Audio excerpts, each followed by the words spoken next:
Bismillahirrahmanirrahim. Assalamualaikum warahmatullahi wabarakatuh. Perkenalkan, nama saya Meriani, NIM A1H1191019 dari jurusan Pendidikan Guru Pendidikan Anak Usia Dini Fakultas Keguruan Ilmu Pendidikan Universitas Halu Oleo Kendari. Di sini saya akan menjelaskan tentang peranan media pembelajaran. Pengertian media pembelajaran. Menurut Arif Sadiman, 1993, media pembelajaran merupakan segala sesuatu yang dapat digunakan untuk menyalurkan pesan dari pengirim ke penerima sehingga dapat merangsang pikiran, perasaan, perhatian, dan minat siswa sedemikian rupa sehingga proses belajar terjadi. Sedangkan menurut Omar Hamalik, 1994, media pembelajaran merupakan alat, metode, dan teknik yang digunakan dalam rangka lebih mengefektifkan komunikasi dan interaksi antar guru dan siswa dalam proses pendidikan dan pengajaran di sekolah. Dari definisi-definisi tentang media pembelajaran, dapat kita tarik pengertian pokok tentang media pembelajaran, yaitu yang pertama, media pembelajaran identik dengan peragaan. Yang kedua, media pembelajaran merupakan suatu sarana untuk terciptanya suatu proses belajar mengajar yang dapat menunjang efektivitas keberhasilan belajar siswa. Yang ketiga, media pembelajaran tidak hanya digunakan dalam kelas saja, akan tetapi tidak menutup kemungkinan digunakan di luar proses belajar mengajar.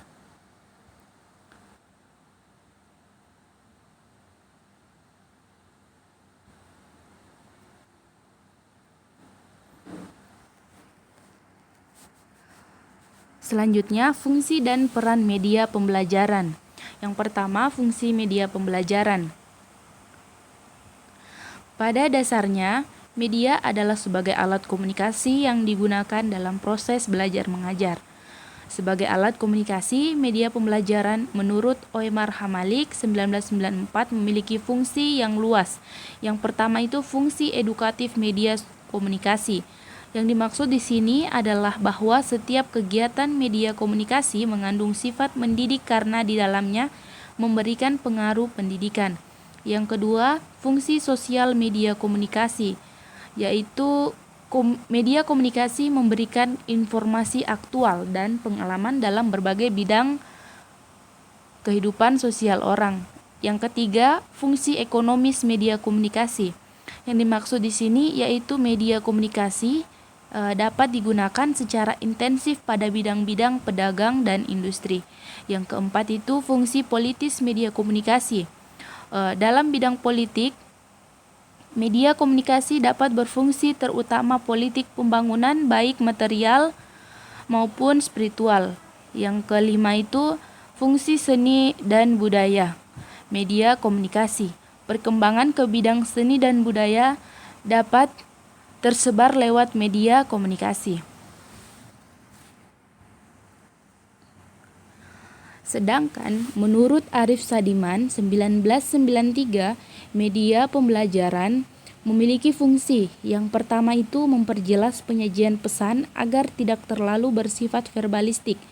Yang dimaksud di sini yaitu dalam bentuk kata-kata tertulis atau lisan belaka. Yang kedua itu mengatasi keterbatasan ruang, waktu, dan daya indera. Misalnya, objek yang terlalu besar bisa digantikan oleh realita, gambar, film, atau model. Yang kedua itu objek yang kecil dibantu oleh proyektor mikro, film bingkai, film, atau gambar. Yang ketiga, penggunaan media pembelajaran secara tepat dan bervariasi dapat diatasi sikap pasif anak didik. Dalam hal ini, media pembelajaran itu berguna. Yang pertama, menimbulkan kegairahan belajar. 2. Memungkinkan belajar interaksi yang lebih langsung antara anak didik dengan lingkungan dan kenyataan. Yang ketiga, memungkinkan anak didik belajar sendiri-sendiri menurut kemampuan dan minatnya. Yang keempat itu, dengan sifat yang unik pada setiap siswa ditambah lagi dengan lingkungan dan pengalaman yang berbeda. Sedangkan kurikulum dan materi pendidikan ditentukan sama untuk setiap siswa. maka akan banyak mengalami kesulitan bila mana semuanya itu harus diatasi sendiri, apalagi bila latar belakang lingkungan guru dengan siswa juga berbeda. Yang kedua, peran media pembelajaran. Untuk mengetahui peran media dalam pembelajaran, kita dapat menganalisis model sistem pengembangan pembelajaran. Dalam model pengembangan pembelajaran, interaksi guru dan siswa dengan menggunakan media dan sumber-sumber belajar siswa atau media dapat digambarkan sebagai berikut.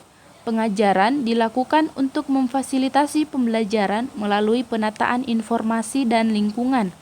Proses transmisi informasi dari suatu sumber ke suatu tujuan disebut komunikasi. Karena pembelajaran biasanya bergantung pada penyerapan informasi baru, pengajaran yang efektif tidak akan terlaksana kecuali terjadi komunikasi.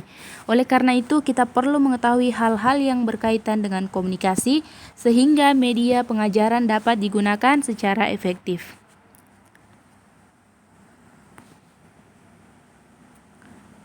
Peranan lain yang dari media dalam pembelajaran, yaitu yang pertama, media pembelajaran memungkinkan adanya interaksi langsung antara peserta didik dengan lingkungannya. Yang kedua, media menghasilkan keseragaman pengamatan. Yang ketiga, media dapat menanamkan konsep dasar yang benar, konkret, dan realistis. Yang keempat, media membangkitkan keinginan dan minat baru. Yang kelima, media membangkitkan motivasi dan merangsang anak untuk belajar. Yang keenam, media memberikan pengalaman yang integral atau menyeluruh dari yang konkret sampai dengan abstrak. Terima kasih, mungkin itu saja yang bisa saya paparkan di dalam PPT saya ini. Saya ucapkan wabillahi taufiq wal hidayah. Wassalamualaikum warahmatullahi wabarakatuh.